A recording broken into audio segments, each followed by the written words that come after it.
parlons de la présence de Dieu et le témoignage de tout à l'heure nous montre vraiment combien dans des circonstances on peut soit ignorer le fait que Dieu est présent et qu'on peut s'adresser à lui directement, ou alors on peut suivre la voie de notre intelligence, de nos connaissances, et de dire, je me sens mal, j'appelle le médecin, premièrement.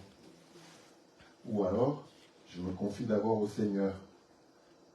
Et je suis convaincu parce que le Seigneur voudrait que je fasse. Alléluia. Gloire au Seigneur. Ce matin, nous voulons encore parler de la présence de Dieu. Les quelques semaines passées, nous avons parlé de son impact dans notre vie, de son impact sur notre travail. Ce matin, je voudrais que nous puissions prendre une autre dimension. C'est plutôt de l'évidence de sa présence dans notre vie. Alléluia. Et donc nous allons parler de ce Dieu qui nous aime. Nous allons parler de ce Dieu qui est présent et qui a toujours été présent. Nous allons parler de ce Dieu qui a fait les promesses et combien que ces promesses ne s'accomplissent pas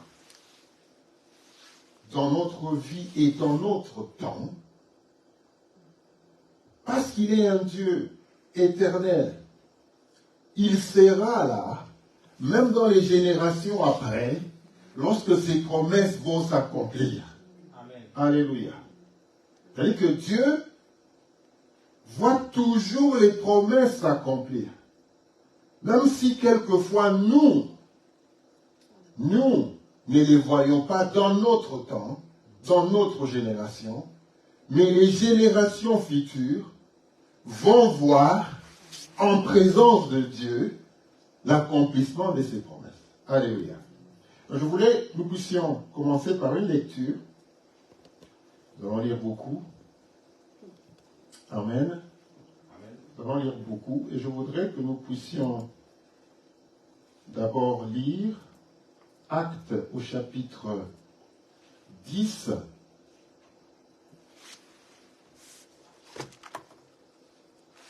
Premièrement, et nous allons lire le verset 38.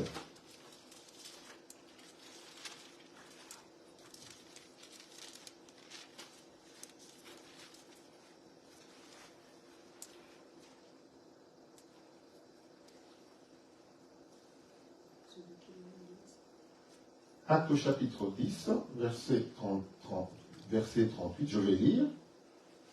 Elle me dit ceci. C'est l'apôtre Paul qui parle. Il dit, vous savez comment Dieu a oint du Saint-Esprit et de force Jésus de Nazareth, qui allait de lieu en lieu, faisant le bien, faisant du bien, et guérissant tous ceux qui étaient sous l'emprise du diable. Alléluia. Pourquoi? Car Dieu était avec lui. Alléluia. Donc la Bible va nous dire que Jésus-Christ, qui est oint du Saint-Esprit et de force, a reçu cette capacité de faire le bien et de guérir tous ceux qui étaient sous l'emprise du diable, car Dieu était avec lui. En d'autres termes, car il était toujours dans la présence de Dieu. Alléluia. Il y a des choses que l'on ne peut expérimenter qu'en étant que dans la présence de Dieu. Alléluia. La présence de Dieu, c'est comme une atmosphère. Alléluia. C'est comme une atmosphère. Et je voudrais que l'on lise Psaume 97. Nous reviendrons sur ce texte. Psaume 97. Nous allons voir ce que la Bible dit. Alléluia.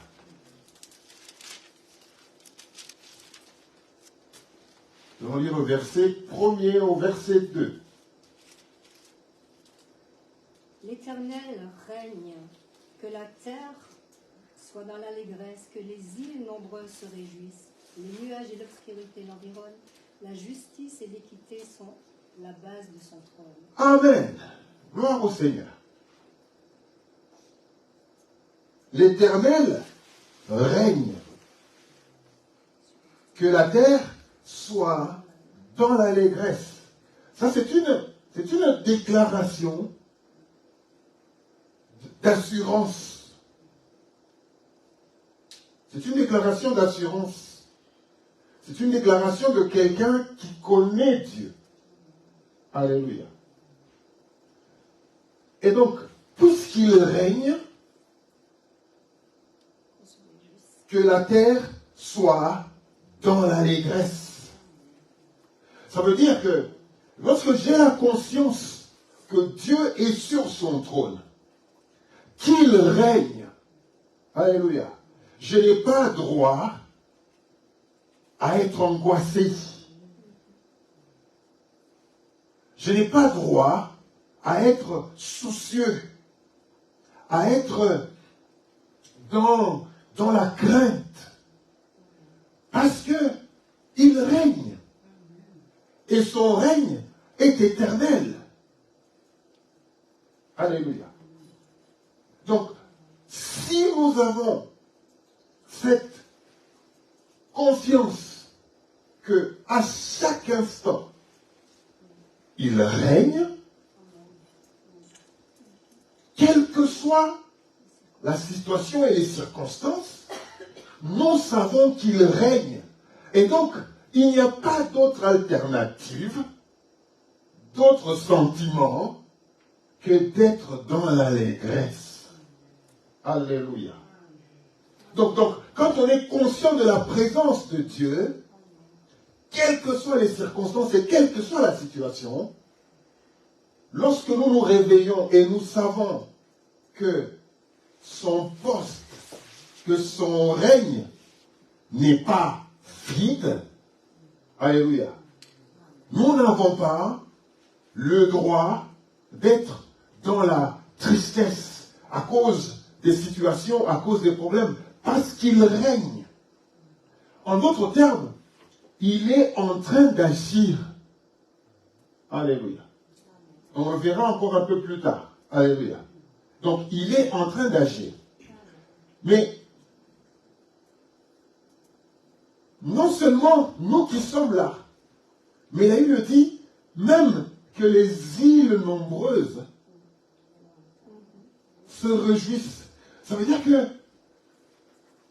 pas seulement vous, c'est parce que je règne partout, parce que je règne non seulement partout, mais surtout, et donc, que partout, même les endroits les plus reculés, parce que je règne, et puisque vous êtes mes enfants, parce que ma présence est partout, eh bien, soyez dans la joie, soyez dans l'allégresse. Alléluia. Gloire au Seigneur. Je continue. Elle dit, les nuages et l'obscurité l'environnent. Je vous ai dit que Dieu, c'est la présence de Dieu, c'est l'atmosphère. Là où il y a Dieu, il y a son atmosphère. Alléluia. Elle me dit que les nuages et l'obscurité, on peut se poser la question. On peut se poser la question de dire, mais pourquoi est-ce qu'on parle de l'obscurité? Quand vous prenez la version hébreuse, elle parle de l'obscurité comme Araphel.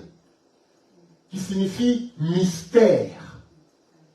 Le mot qui est utilisé, c'est Araphel, qui signifie mystère. Donc en fait, on veut nous dire que Dieu est environné de nuages et de mystères.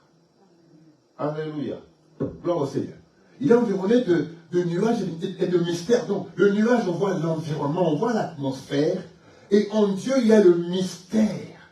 C'est-à-dire que lorsqu'on est dans la présence de Dieu, alléluia, et lorsque nous aimons Dieu, nous devons expérimenter cela. Nous devons chercher à connaître Dieu de façon à déceler tous ces mystères. Alléluia. Donc, il est environné de nuages et d'obscurité, et donc de mystères. Et on dit que la justice et l'équité sont la base de son trône. On est en train de décrire un peu l'environnement de Dieu. La présence de Dieu. La justice, dans d'autres versions, on dit la justice et la droiture de Dieu. Et que lorsqu'on voit la présence de Dieu, lorsqu'on parle de la personne de Dieu, il est juste et il est droit. Alléluia. Donc, comme je dis, donc, le nuage et le mystère l'environnent. Alléluia. Vous savez, il y a des endroits où vous allez, et ça vous est déjà arrivé, vous allez dans un endroit, mais vous avez l'impression que l'atmosphère n'est pas l'atmosphère est même démoniaque. Mais c'est bizarre que nous pouvons sentir l'atmosphère démoniaque d'un lieu et ne pas sentir la présence de Dieu dans un lieu quelconque. De ne pas sentir que Dieu est là.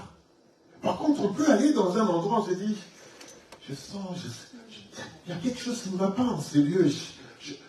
Et puis, il y a des endroits où vous y allez, vous vous sentez mal. Tout d'un coup, vous vous sentez mal. Vous dites, non, il y a une présence qui n'est pas bonne dans ces lieux. Et vous dites, non. Et quand vous sortez de cet endroit-là, vous vous sentez bien. Vous avez l'impression que votre âme est maintenant est libérée. Alléluia. Mais c'est bizarre que nous, les enfants de Dieu, on sait reconnaître des environnements comme ça, mais quand il s'agit de la présence de Dieu, on ne sent rien. On ne sent rien. Alléluia. Donc, les nuages et l'obscurité l'environnent. La justice et l'équité sont la base de son trône. Alléluia. Gloire au Seigneur. Donc, il est important, frères et sœurs, de comprendre que la présence de Dieu est l'environnement idéal. Non, je ne dirais même pas idéal. C'est l'environnement supernaturel où nous sommes censés évoluer. C'est-à-dire que notre environnement, nous en tant qu'enfants de Dieu, notre environnement, c'est la présence de Dieu. Et que dans notre vie de tous les jours, notre environnement en nous, où nous devons exceller, où les promesses de Dieu vont se réaliser, c'est dans sa présence. Donc, il est important de demeurer, pour nous les enfants de Dieu, dans la présence de Dieu. Parce que c'est là notre milieu dans lequel, en tant qu'enfants de Dieu, nous devons évoluer. Alléluia. C'est pourquoi Jésus-Christ disait que je suis dans le monde, mais je ne suis pas du monde. Alléluia. Ça veut dire quoi? Vous me voyez présentement ici, mais vous ne voyez pas dans quel environnement je vis. Vous me voyez parce que vous avez vos yeux, parce qu'on a tous 5 sens, mais moi je vis dans la présence de Dieu. Et ça, c'est peut-être pas visible par n'importe qui. Alléluia. Je suis dans le monde, mais je ne suis pas du monde. Alléluia. Gloire au Seigneur. Donc, on peut tous être en train de vivre dans ce monde, mais notre atmosphère, notre environnement, c'est la présence de Dieu. Mais nous sommes tous dans ce monde, les bons comme les mauvais, les païens comme ceux qui connaissent Dieu, mais nous, notre environnement, même si vous me voyez, même si votre maison est à côté de notre maison est à côté de votre maison, mais nous, notre environnement, c'est la présence de Dieu. Alléluia. Gloire au Seigneur. Gloire au Seigneur. Alléluia. Alléluia. Au nom de Jésus-Christ. Donc si Dieu est environné de mystères, ça veut dire que chaque jour, Dieu peut nous révéler sa présence. Chaque jour, Dieu peut nous révéler des choses. Il y a encore des choses que nous n'avons pas encore découvertes de notre Dieu. Alléluia. J'aime ce verset, 1 Corinthiens 2, verset 9.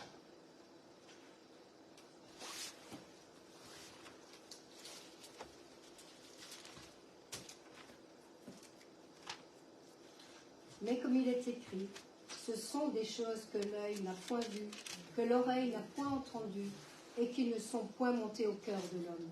Des choses que Dieu a préparées pour ceux qui l'aiment. Amen. Frères, vous comprenez?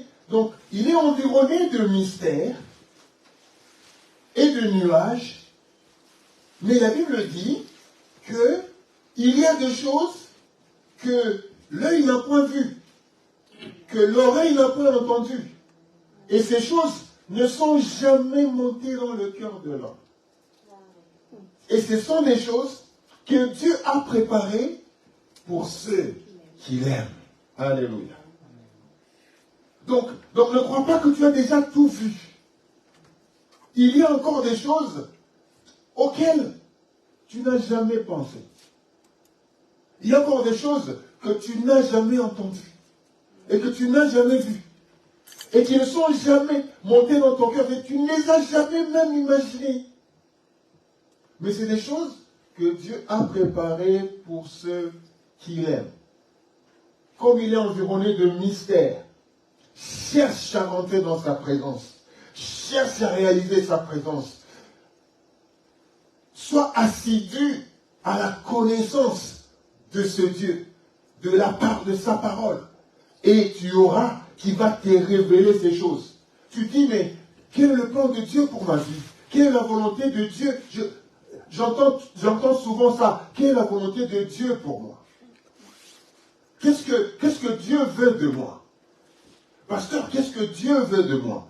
Quelle est la volonté de Dieu pour moi? Il y a des choses que même moi, je ne peux pas te dire. Parce que ces choses ne sont jamais montées dans mon cœur. C'est des choses que je n'ai pas encore vues. Il y a des choses que j'ai vues et d'autres que je n'ai pas encore vues. Il y a des choses que j'ai entendues et d'autres que je n'ai pas encore entendues. Donc, cherche à connaître Dieu. Alléluia. Cherche à le connaître. Cherche à le connaître. Alors, il y a des choses que Dieu a préparées pour toi. Il y a des choses que Dieu a préparées pour moi. Et je les découvre petit à petit. Parce que je suis assidu, parce que je veux me connecter à lui, parce que je réalise sa présence tout le temps, je découvre des choses. Et ce sont des choses qui étaient préparées, selon ce que la parole de Dieu dit. Tu peux nous lire encore ça. Qui étaient préparées. Alléluia. Mais comme il est écrit, ce sont des choses que l'œil n'a point vues, que l'oreille n'a point entendues, et qui ne sont point montées au cœur de l'homme. Des choses que Dieu a préparées pour ceux qui l'aiment. Amen. Des choses que Dieu a préparées pour ceux qui l'aiment. Il y a encore des choses que Dieu a préparées pour cette église que nous n'avons pas encore vues. Amen. Alléluia. Que nous n'avons pas encore vues ni entendues. Qui ne sont jamais même montées dans mon cœur. Mais c'est des choses que Dieu a préparées pour nous.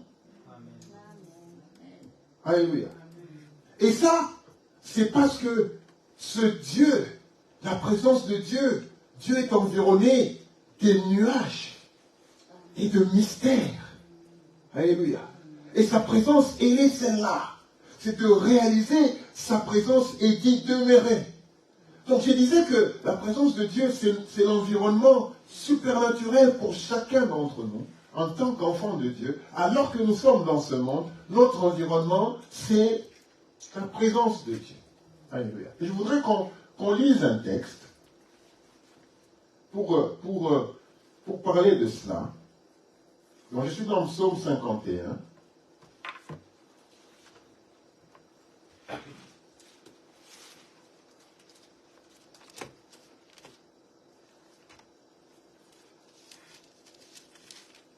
Verset 13.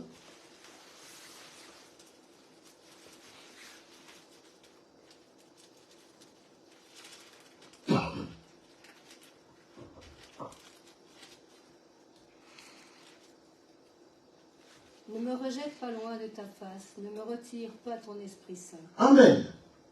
Dans notre version, on dit, ne me rejette pas loin de ta présence. Alléluia. Donc ça veut dire que David était conscient que la présence de Dieu était l'environnement dans lequel il vivait. Il était roi, il a fait des conquêtes, mais dans tout ce qu'il faisait, il le faisait dans la présence de Dieu. Donc, ne me rejette pas de ta face, de ta présence. Alléluia. Parce que c'est là que nous devons nous exprimer. C'est là qu'il y a les promesses de Dieu pour nos vies. C'est là qu'il y a des choses que Dieu a préparées. Une fois qu'on n'est pas dans la présence de Dieu, eh bien, on ne jouit pas de ces richesses. Alléluia. C'était Psaume 51, verset 11. Verset 13, pardon. Ouais, dans d'autres versets, c'est 11, effectivement. Donc, ne me rejette pas loin de ta présence. Ne me retire pas ton Saint-Esprit. Alléluia. Alléluia. Le Saint-Esprit est celui qui nous révèle des choses et qui nous fait vivre dans la présence de Dieu. Alléluia. Nous fait vivre dans la présence de Dieu. Lisons encore Genèse 3, 23.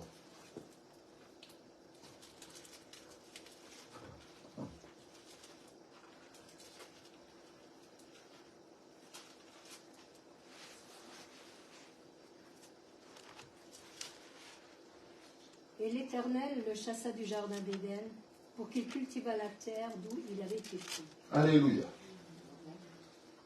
Donc, là, on voit Adam et Ève qui font le contraire de ce que Dieu leur a demandé de faire. Et l'Esprit les avait quittés.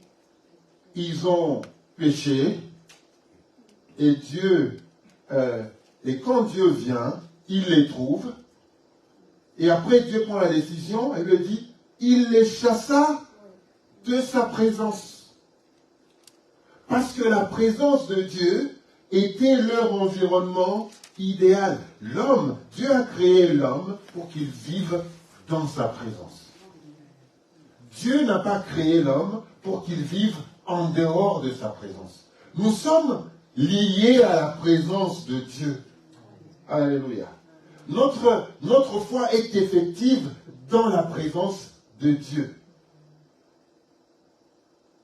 Donc, il l'a sorti de sa présence. C'est pourquoi David disait, ne me rejette pas loin de ta présence. Parce que c'est ça notre environnement. On ne peut pas mieux évoluer dans un autre environnement autre que la présence de Dieu. Alléluia. À chaque instant, nous devons être conscients de ce que nous sommes dans la présence de Dieu. Alléluia. Et chaque fois qu'on a oublié cette présence, ou chaque fois qu'on a voulu plutôt tourner nos regards ailleurs, les choses ne sont pas passées comme elles devraient se passer. Il est important de réaliser, frères et sœurs, que nous sommes et nous devons vivre ici sur la terre dans la présence de Dieu. Lorsque nous ne vivons pas dans la présence de Dieu, les choses deviennent mécaniques. Nous devenons tièdes. Nous devenons tièdes. Sa justice est une épée à deux tranchants. Nous devenons tièdes. Alléluia. Nous devenons tièdes. Nous n'avons plus le feu. On ne peut plus vivre en dehors de sa présence. Lorsque nous ne sommes pas dans la présence de Dieu, nous sommes dans la religion. Nous sommes dans la religion. Nous sommes dans les rites, dans les rituels. Nous pensons que passer par les rites, c'est le moyen pour atteindre Dieu. Donc il est important, frères et sœurs, qu'à chaque instant, nous puissions réaliser la présence de Dieu. Que c'est ça notre environnement. Où c'est comme sortir le poisson de l'eau. Ouais. Il meurt. Il meurt. Parce que ce n'est pas son environnement. Et nous, notre environnement, ce n'est pas le monde. C'est pourquoi tu t'accroches au monde. Parce que tu penses que c'est ton environnement. Et il le dit, le monde et tout ce que vous voyez va passer. Mais la présence de Dieu qui est représentée par sa parole ne passeront jamais. Alléluia. Tu t'accroches au monde, tu vas passer avec. Tous ceux qui sont accrochés au monde sont passés avec. Nous sommes dans le monde, mais nous ne sommes pas du monde. Et notre environnement à nous, c'est la présence de Dieu. Alléluia. Gloire au Seigneur. C'est la présence de Dieu. Maintenant, je vais parler d'une évidence de la présence de Dieu. Alléluia. Une évidence de la présence de Dieu dans notre vie personnelle. Alléluia. J'ai bien dit personnelle. Amen. On est dans Exode 33. Je ne dis pas la vie de nous tous, je dis la vie personnelle. Exode 33.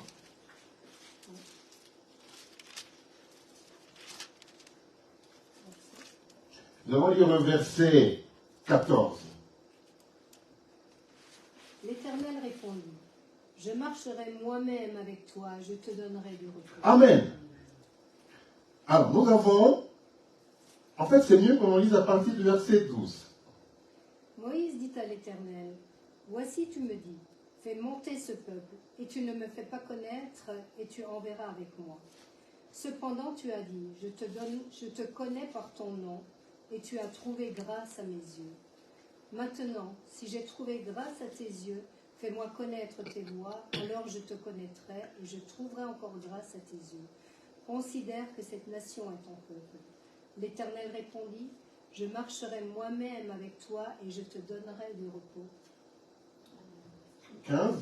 Moïse lui dit, si tu ne marches pas toi-même avec nous, ne nous fais point partir d'ici. Comment sera-t-il donc certain que Jusqu'à 17. D'accord. Comment sera-t-il donc certain que j'ai trouvé grâce à tes yeux, moi et ton peuple? Ne sera-ce pas quand tu marcheras avec nous et quand nous serons distingués, moi et ton peuple, de tous les peuples qui sont sur la face de la terre?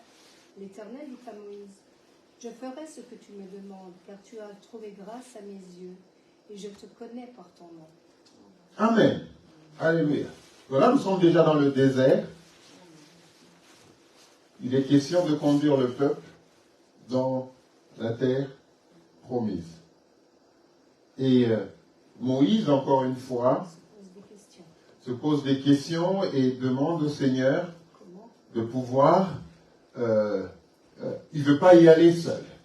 Il se dit, et il a compris, Moïse, a compris que si toi tu n'es pas avec nous, si nous ne marchons pas dans ta présence, alors nous ne pouvons pas partir. Donc si je ne marche pas avec toi, si tu ne marches pas avec nous, eh bien, je ne voudrais pas partir. Parce que ta présence, c'est ça l'environnement idéal où toutes les promesses que tu as faites, celles d'habiter le pays où coule le lait et le miel, vont se réaliser. En dehors de ta présence, nous ne pouvons pas y arriver. En dehors de ta présence, nous ne pouvons pas y arriver. Et donc il lui dit, il faut que tu marches avec moi, avec nous. Alléluia. Il faut que tu marches avec nous. Et Dieu lui dit, Dieu répondit, je marcherai moi-même avec toi. C'était même pas avec tout le peuple. C'était même pas avec tout le peuple. Je marcherai avec toi. Toi, tu conduis le peuple. Le peuple va te suivre. Mais moi, je marcherai avec toi. Et puis, il lui dit, et ça c'est important, il dit, et je te donnerai du repos. Ça veut dire que Dieu montre à Moïse que ma présence en moi va se manifester par le repos que je te donnerai. C'est quoi le repos? On se dit, c'est se reposer. Mais le repos divin, il est différent. Alléluia. Gloire au Seigneur. Mais avant cela, lisons encore Matthieu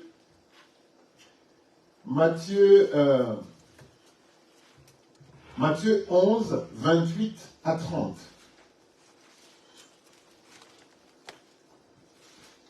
Venez avec moi, vous qui êtes fatigués et chargés, et je vous donnerai du repos. Prenez mon joug sur vous et recevez mes instructions, car je suis doux et humble de cœur, et vous trouverez du repos pour vos âmes, car mon joug est doux et mon fardeau est léger. Amen.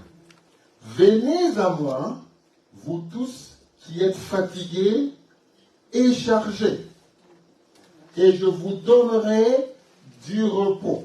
Alléluia. Prenez mon joug sur vous et recevez mes instructions, car je suis doux et humble de cœur, et vous trouverez le repos pour vos âmes, car mon joug est doux et mon fardeau est léger. Alléluia. Maintenant, la présence de Dieu, Dieu assure à Moïse que je vais marcher avec toi. C'est-à-dire que toi, tu vas marcher dans ma présence. Et je te donnerai du repos. J'ai dit personnel, dans la vie personnelle, pas pour nous tous, parce que Dieu a besoin de toi. Alléluia. Maintenant, ici on dit le repos. Frères et sœurs, on va se dire une chose. Quand nous voulons travailler, non, je vais reformuler ça comme ça. Ici, la Bible nous dit, venez à moi vous tous qui êtes chargés et fatigués. Je ne sais pas quelle est votre situation actuellement. On est peut-être fatigué. C'est pas fatigué parce qu'on a travaillé toute la nuit, hein frère? C'est pas fatigué, comme je suis fatigué, alors le Seigneur, parce que je travaille de nuit, le matin je suis fatigué, donc non. Chargez tes problèmes, chargez tes soucis, chargez de rancœur. Il y a des gens qui ont des cœurs chargés. Il y a des gens qui ont des soucis dans leur vie pour telle chose, pour telle autre, pour telle autre, pour telle autre. Et même quand ils viennent au Seigneur et les exposent au Seigneur, mais continuent quand même à, encore une fois, penser à ces choses. Donc, jamais de dire, j'ai amené ça au Seigneur, maintenant je me calme.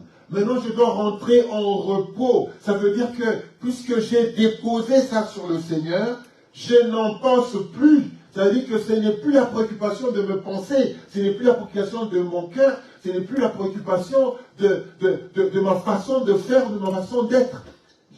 Alors, quand j'arrive à faire ça, quand j'arrive à réaliser, à remettre tout entre les mains du Seigneur, je suis en repos. Parce que je sais que maintenant, c'est le Seigneur qui est en train de travailler sur ça. Alléluia. Donc, frères et sœurs, la foi, en fait, c'est le fait de remettre tout entre les mains du Seigneur et d'être calme, être dans l'attente et de ne plus penser à cela, d'entrer dans cet état de repos où on se dit, Dieu est en travail. J'ai déjà confié la chose au Seigneur, Dieu est en train de travailler dessus. C'est-à-dire que lorsque moi je suis en repos, Dieu lui est en train de travailler. Par contre, nous, ce qui se passe, c'est que même quand nous sommes venus au Seigneur, quand même quand on va exposer notre situation au Seigneur, nous continuons encore à avoir de soucis par rapport à ça. Mais pourquoi? Pourquoi? Alors que nous avons déjà donné ça au Seigneur. Alléluia. Donc, si tu arrives à ce niveau où tous tes problèmes, lorsque tu les as exposés au Seigneur, tu les as au Seigneur et tu te calmes. Tu te dis, ce n'est plus mon problème, c'est le problème du Seigneur, c'est lui qui s'en occupe, qu'il y ait nuit ou jour, que les choses tournent normalement ou pas. J'ai déjà exposé cela au Seigneur et donc moi je suis dans le calme. Quand tu atteindras ce niveau-là, alléluia, ça sera une des évidences de la réalisation de la présence de Dieu que beaucoup d'entre nous, même enfants de Dieu, même quand nous avons exposé ça au Seigneur, ça continue encore à nous tourmenter dans la tête.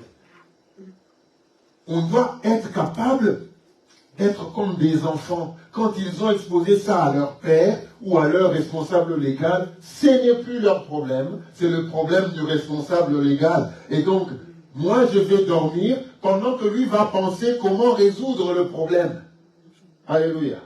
C'est ça qui arrive. Lorsqu'on est enfant et qu'on expose des choses à nos parents, on ne va plus commencer à se poser la question comment est-ce qu'on va réaliser ça? Ou comment est-ce que papa va réaliser ça? On a déjà exposé, ça devient son problème à lui de réaliser, de résoudre ce qu'on lui a dit de faire. Alléluia. Mais nous, c'est pourquoi Jésus-Christ voudrait que l'on soit comme des enfants. Pour avoir le repos, on doit être comme des enfants. C'est ça la différence.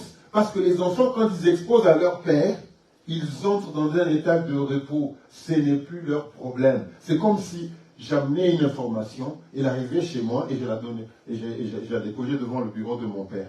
Et donc, je ne garde pas ça. Moi, j'ai seulement été un passage par lequel le problème est arrivé, mais en fait, c'est lui qui doit résoudre le problème. Et donc, moi, quand je vais dormir tranquillement. Vous savez pourquoi les enfants dorment tranquillement? Parce qu'ils n'ont pas trop de problèmes. Ils sont dans un état de repos. L'enfant n'a pas à réfléchir comment est-ce qu'il va acheter ses chaussures, comment est-ce que le papa va payer, comment est-ce que... Les enfants ne réfléchissent pas à ça. Quand quelque chose est cassé, papa c'est cassé, il faut que tu remplaces. Et donc moi, je me calme, je peux aller dormir tranquillement, pendant peut-être que le papa, lui, ne dort pas tranquillement parce qu'il est en train de réfléchir comment est-ce qu'il va résoudre le problème de cet enfant-là. Par contre, l'enfant, lui, dort tranquillement. C'est cet état de repos que Dieu voudrait, que la présence de Dieu voudrait que nous puissions avoir. Et quand on a atteint ce moment-là, et là, on est vraiment conscient de la présence de Dieu. Un problème vient, j'en ai parlé à mon père, et puis ce n'est plus mon problème. Et donc, moi, je vais dormir tranquillement. Vous savez pourquoi? Pourquoi les gens prient beaucoup de fois pour beaucoup de fois pour une chose? C'est parce qu'on a l'impression qu'elle continue encore à nous tourmenter, et donc il faudrait nécessairement qu'on en parle, qu'on en parle au Seigneur. Comme si en le disant plusieurs fois, alors Dieu va écouter. Il le dit, ne multipliez pas les paroles.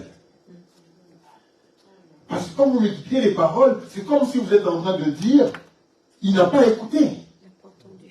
Il n'a pas entendu. Donc il faut encore que je répète. Il faut encore que je répète. Il faut encore que je répète. Qui peut imaginer combien grandes sont les oreilles de Dieu? Vous imaginez combien on est ici sur la terre, enfants de Dieu, chacun d'entre nous en train de prier? Vous imaginez que Dieu soit capable, en ce temps-ci, pendant que nous tous à travers le monde, dans des églises différentes, nous sommes réunis pour prier, pour louer, que toutes les requêtes qui montent de toutes ces assemblées, et que Dieu soit capable de retenir les prières de chacun, en toute langue. Aujourd'hui, on parle de l'intelligence artificielle qui peut changer les langues, tout ça, mais nous avons oublié que nous avons une intelligence suprême. Suprême. Alléluia. Suprême. Vous parlez de Dieu, mais vous ne vous mettez pas. Jamais vous vous asseyez tranquillement et commencez à réfléchir. Qui est ce Dieu? Comment il fait? Lorsque vous vous mettez à réfléchir, à méditer, ce qu'est ce Dieu et comment il fait, vous n'aurez pas de soucis. Vous n'allez pas vous plaindre. Vous n'allez pas avoir des inquiétudes. Vous ne serez pas anxieux parce que vous saurez qu'il est assis sur son trône. Alléluia. Donc, cet état de repos où j'ai exposé tout ce... D'ailleurs, il dit, mon joug est léger. C'est un manque de confiance que d'amener des problèmes au Seigneur et de continuer encore à être troublé par ces mêmes problèmes. Moi, je dis, c'est peut-être même un manque de respect pour notre Dieu. On a exposé notre problème au Seigneur. C'est comme monter dans l'ascenseur avec un poids sur la tête, mais on est dans l'ascenseur.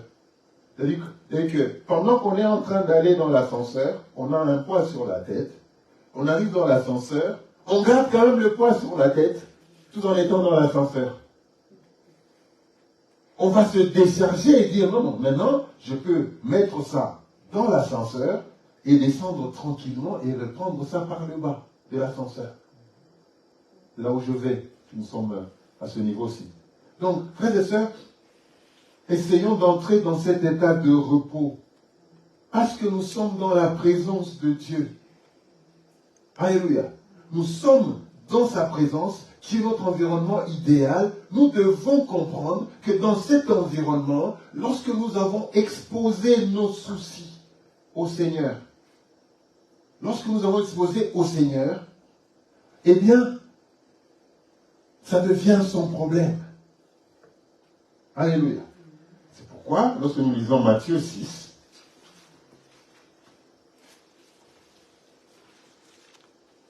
lorsque nous lisons Matthieu 6,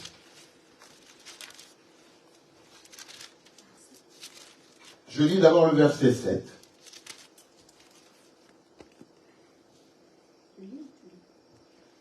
Vas-y, lis. En priant, ne multipliez pas de vaines paroles comme les païens, qui s'imaginent qu'à force de paroles, ils seront exaucés. Voilà, qui s'imaginent qu'à force de paroles, ils seront exaucés. Par contre, nous, ce que nous voulons, et là, il le dit au verset 8, ne leur ressemblez pas. Car votre Père sait de quoi vous avez besoin. Avant que vous le lui demandiez. Alléluia. Notre Père sait de quoi nous avons besoin. Avant que nous puissions même lui demander, il sait de quoi nous avons besoin. Et quand nous lui demandons, nous savons que maintenant il est au courant. Maintenant, nous... Alors, comprenez ceci. Comprenez ceci. Dieu sait de quoi nous avons besoin. Il sait. Avant que nous puissions le lui demander. Donc, en d'autres termes, Dieu, il sait que nous avons besoin de quelque chose, mais il attend que nous puissions lui demander. C'est comme un parent qui peut, en regardant ses enfants, et dire, je sais de quoi ils ont besoin. Il a besoin de ça. Mais c'est toujours bien qu'un enfant vienne dire, papa, j'ai besoin de ça. Papa, j'ai besoin de ça. Alors que le père sait déjà que l'enfant a besoin de ça. Et donc, à un moment, lorsque l'enfant commence à parler plusieurs fois, pour demander ça, la même chose, on va lui dire, mais je sais déjà. Je sais déjà. Arrête de... Je sais déjà. Ou pour le rassurer, je veux le faire. Donc vous comprenez, frères et sœurs, que notre Dieu ne veut pas qu'on ressemble aux gens qui, tout le temps, amènent et parlent au Seigneur de certaines choses, en s'imaginant que plus je vais le répéter, plus il sera peut-être dérangé pour pouvoir le faire. Alléluia. Donc il est important que qu'on entre dans ce moment de repos où on sait que j'ai assez médité sur cette situation. Maintenant, Seigneur, alléluia. Et il faut avoir l'habitude de parler. Maintenant, Seigneur, ce n'est plus à moi. Maintenant, c'est à toi. Et lorsque tu as dit ça, ce n'est plus ton problème. Ta foi en toi, c'est que j'ai exposé mon problème à l'Éternel. C'est pourquoi il le dit, quand vous demandez quelque chose au Seigneur, croyez que vous l'avez reçu et vous le verrez s'accomplir. C'est-à-dire que je ne peux pas exposer un problème au Seigneur et commencer encore à imaginer comment est-ce que je vais avoir cette chose-là. Ça, ce n'est pas mon travail. Donc, si je continuais à penser encore à cette chose-là, à méditer encore sur cette chose-là, je suis en train de travailler alors que c'est Dieu qui doit travailler. Donc je ne suis pas en repos. Même quand j'en ai parlé au Père, et que je continue encore à cogiter dessus, à avoir de soucis encore sur ça, je ne suis pas en repos. Parce que je continue à méditer jour et nuit sur ça. Parce que ça continue à me déranger. Parce que ça continue à me faire mal au cœur. Parce que ça continue encore à être une préoccupation, à être ma préoccupation. Donc je suis encore en train de travailler. Je suis en train de consommer encore mon énergie pour penser à ces choses-là, alors que je les avais amenées au Seigneur. Lui qui a dit, venez à moi, vous tous qui êtes fatigués et chargés. Et je vous donnerai du repos. Alléluia. Et toujours dans le même texte, 6. Mais quand tu pries, entre dans ta chambre, ferme ta porte et prie ton Père qui est dans le lieu secret. Et ton Père qui voit dans le secret te le rendra. Amen. Mais quand tu pries, entre... encore une fois, lis. Mais quand tu pries, entre dans ta chambre, ferme ta porte et prie ton Père qui est là dans le lieu secret. Et ton Père qui voit dans le secret te le rendra. Amen. C'est-à-dire que nous avons un Père qui voit dans le secret, qui sait déjà de quoi nous avons besoin avant même que nous ne puissions prier. Et quand nous prions, nous ne devons pas en faire encore un objet de souci, de préoccupation. Il y a beaucoup de frères et sœurs qui sont préoccupés.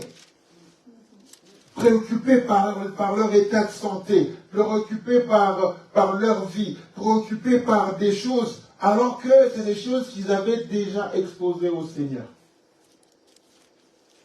C'est comme pour dire, je veux t'aider quand même à les faire pour moi. C'est pourquoi je suis encore en train de réfléchir par qui est-ce que je peux passer. Et donc, on limite même Dieu, alors que Dieu est capable d'accomplir un miracle pour répondre à nos préoccupations. Mais nous, quand on commence à penser, il faudra peut-être que je passe par chez Maria, parce que comme elle a un bon cœur sur moi, elle va m'aider. Il faut que je passe par la sœur Sabrina, ou il faut que je passe par telle sœur, par tel frère. Vous imaginez, on fait une prière pour demander au Seigneur, mais déjà, nous, dans notre tête, on commence à s'imaginer comment est-ce que Dieu va s'y prendre pour pouvoir nous bénir. Donc, on n'est pas en repos. Donc, quand Dieu dit, venez à moi, vous charger, c'est effectivement ça. C'est-à-dire que je les ai confiés au Seigneur. Et donc, maintenant, ce n'est plus mon problème. Même si la situation est en train de... Non, quand j'ai amené ça au Seigneur, je ne veux plus, encore une fois, me préoccuper par tout cela. C'est ça, je laisse tout entre tes mains. Souvent on dit, je laisse ma vie entre tes mains. Mais en fait, on ne laisse même pas la vie entre les mains du Seigneur. On ne veut que parler, mais notre vie, on ne l'a pas laissée entre les mains du Seigneur, parce que nous dirigeons encore notre vie comme nous voulons. Ou comme on croit que Dieu veut. Non, Seigneur, je te remets ça entre tes saintes mains. Je te remets ma famille entre tes saintes mains. Je te remets... Mais en fait, on veut encore avoir un œil dessus. Il dit, j'ai remis entre les mains du Seigneur, mais il faut que je regarde, mais comment il est en train de faire avec, parce que ça m'appartient quand même.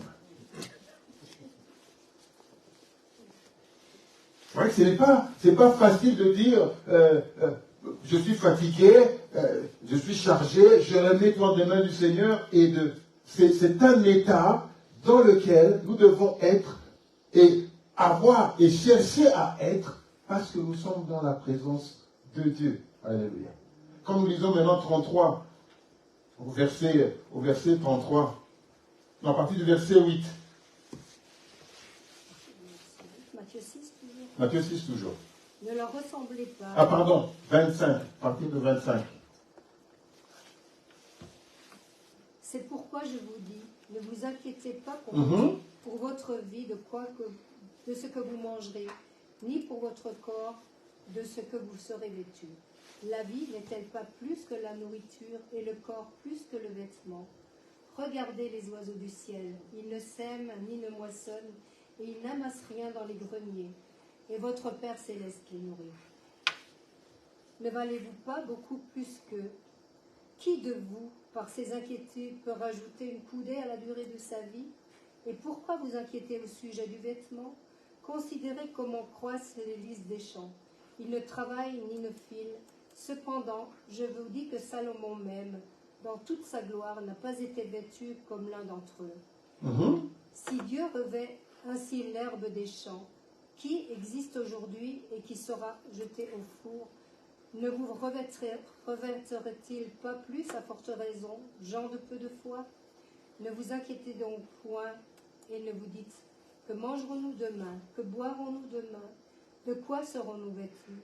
Car toutes ces choses, ce sont les païens qui les cherchent. Votre Père céleste sait ce dont vous avez besoin. Cherchez premièrement le royaume et la justice de Dieu, et toutes ces choses vous seront données de surcroît. Ne vous inquiétez donc pas du lendemain, car le lendemain aura soin de lui-même. Amen. Donc, vas-y. À chaque jour suffit sa peine. Donc, Dieu veut que nous puissions entrer dans un état d'éternel repos. Ça, c'est ça le repos de Dieu. C'est-à-dire dans un état où, lorsque nous avons exposé nos besoins au Seigneur, nous ne nous inquiétons de rien. Ce n'est plus notre souci.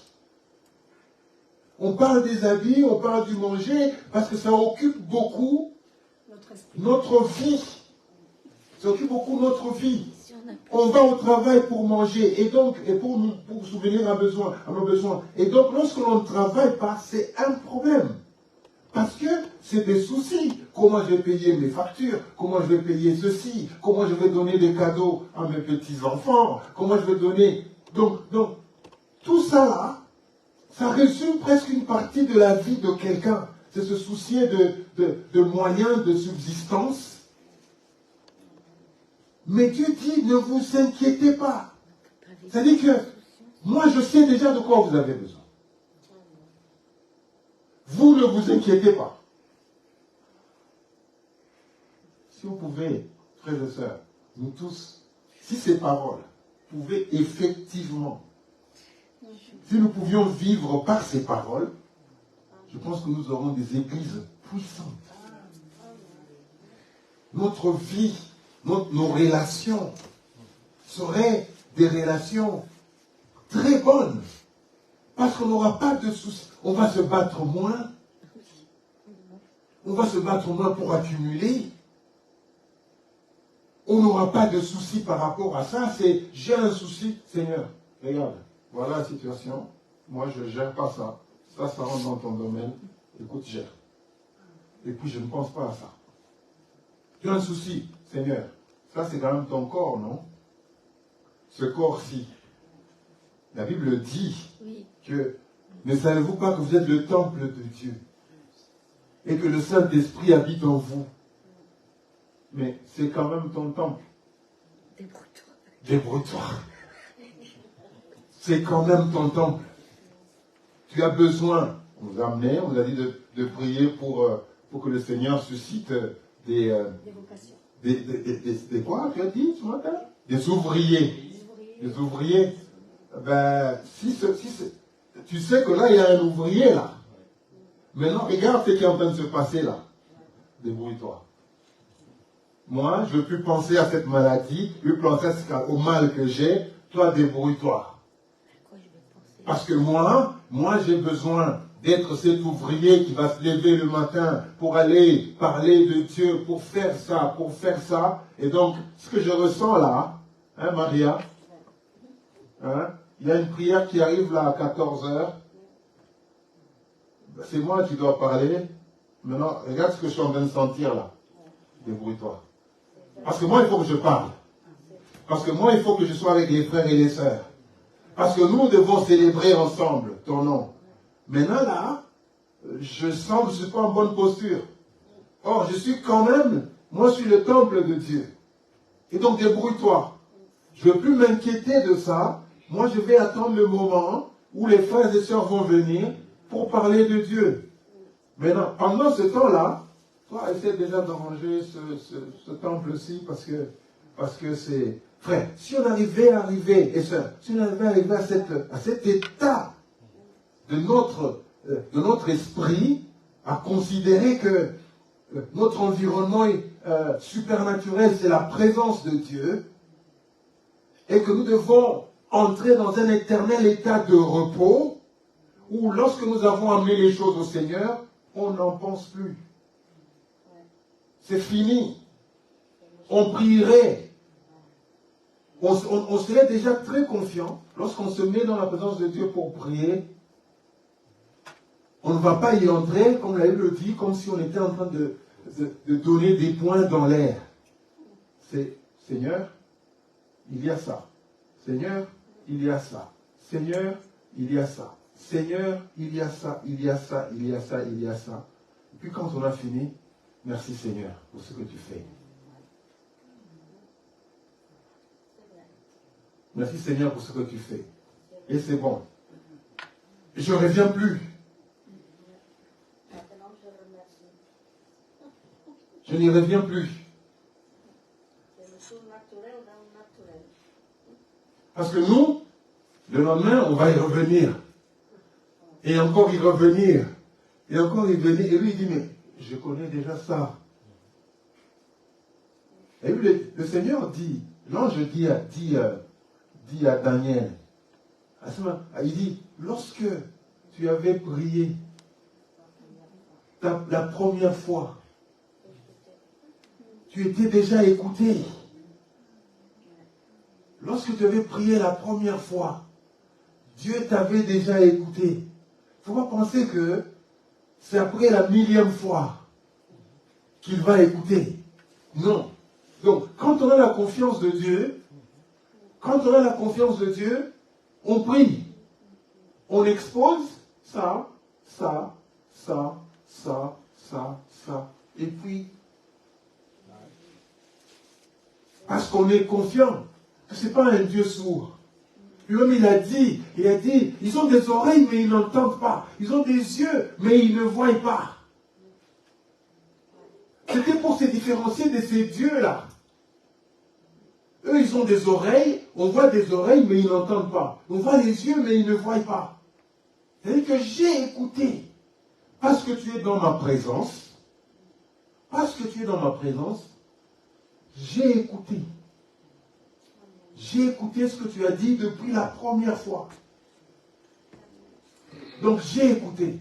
Donc, frères et sœurs, que le Saint-Esprit nous aide à rentrer dans cet état de repos, cette confiance à avoir en se disant, j'ai exposé ça au Père, maintenant ce n'est plus mon problème. Seigneur, je te recommande ma famille, ceux qui ne te connaissent pas, Seigneur, je voudrais que le salut entre dans ma famille. Je voudrais, ô Père éternel, que dans ma famille, mes enfants, mes petits-enfants te connaissent et même te servent. Merci Seigneur, parce que tu es en train d'accomplir ça. Et puis, ce n'est plus le souci de mon cœur de pleurer, mais pourquoi? Mais pourquoi? Alors tu vas voir des signes, des enfants qui boudent, qui veulent discuter des choses de Dieu, en fait, qui rentrent dans le naturel et dans la chair pour essayer de trouver que non, c'est pas parce que tu fais ça que nous allons faire. Non. Donc, il ne faut pas rentrer dans une espèce de bras de fer. Remettez vos soucis au Seigneur, il agira. Et donc, vous commencez à vous attendre seulement au jour où le Seigneur accomplit. Et chaque jour, on dit au Seigneur merci, parce que, pour ce que tu fais, et vous serez étonné de constater que petit à petit, un à un, vous allez commencer à les écouter en train de parler de Dieu, de Jésus, dans leur bouche. Ça commence quelque part, et puis à un certain moment, on va te suivre. Et puis, à un moment, ça sera, tu sais que, alors comme j'ai dit, il y aura des fois où vous êtes déjà partis auprès du Père. Parce que nous voulons que toutes nos prières que nous faisons, que Dieu, effectivement, les accomplisse pour que nous puissions les voir. Non, il y aura des prières, il y a même des prières que nous avons déjà faites, ça sera après nous. Et le jour où vous n'êtes plus là, vos enfants, vos petits-enfants commencent à témoigner de l'œuvre que vous avez faite pendant que vous étiez encore en vie. Si aujourd'hui, moi, je suis serviteur, si aujourd'hui, je peux parler de Jésus-Christ, c'est à cause de ma mère. C'est à cause de mon père qui a servi le Seigneur. Et là, ce témoignage-là, il va aider encore d'autres personnes. Et ces personnes-là seront comptées sur vous. Alléluia. Toutes ces personnes-là qui vont connaître Dieu par vos enfants, par vos petits-enfants, par vos frères à qui vous avez parlé de la parole de Dieu, pour lesquels vous avez prié, Dieu va les compter sur vous. Alléluia. Dieu va les compter sur vous. Donc, frères et sœurs, arrêtons d'avoir des soucis, des inquiétudes, parce que nous avons fait quelque chose, parce que nous avons prié pour quelque chose, et nous ne voyons pas les résultats. Et nous continuons à prier.